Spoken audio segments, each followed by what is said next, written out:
Ne pas faire l'amalgame entre barbare et islam tolérant. C'est en substance l'objectif de la campagne anti-Boko Haram lancée par les imams du nord du Cameroun. Ces chefs musulmans veulent tout faire pour freiner la propagande du groupe islamiste armé qui accueille depuis des mois de jeunes recrues. À Kolofata, localité camerounaise frontalière du Nigeria, environ 450 jeunes ont été enrôlés en 2 mois. Un peu partout dans la région, des tracts non à Boko Haram sont placardés. Si le gouvernement a pris des mesures pour éviter des déviations dans les enseignements dispensés dans les mosquées, le mouvement religieux poursuit son avancée dans plusieurs pays.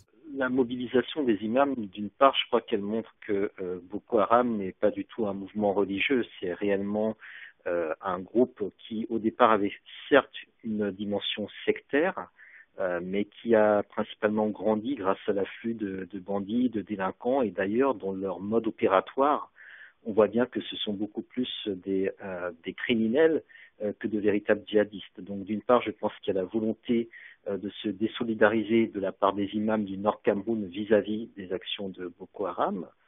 D'autre part, je pense qu'il y a quand même au niveau du Nord Cameroun des élites traditionnelles et politiques qui ne veulent pas servir de bouc émissaire.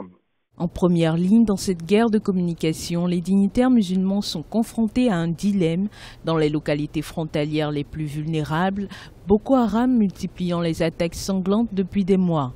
Selon certains observateurs, plusieurs imams ont été la cible de menaces ou d'agressions en raison de leur désaveu public du groupe terroriste. En fait, il s'agit de bien distinguer l'islam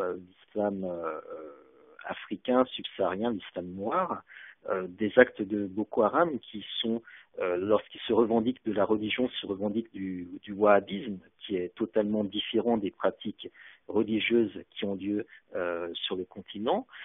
Et d'autre part, j'imagine qu'il y a également une bataille au niveau de l'idéologie des écoles coraniques qui sont apparues dans la mouvance de Boko Haram et de ces autres organisations, n'ont absolument rien à voir avec les écoles coraniques qui existaient auparavant. Ce soutien des imams arrive à un moment où la région nord du Cameroun est particulièrement sinistrée sur le plan du tourisme.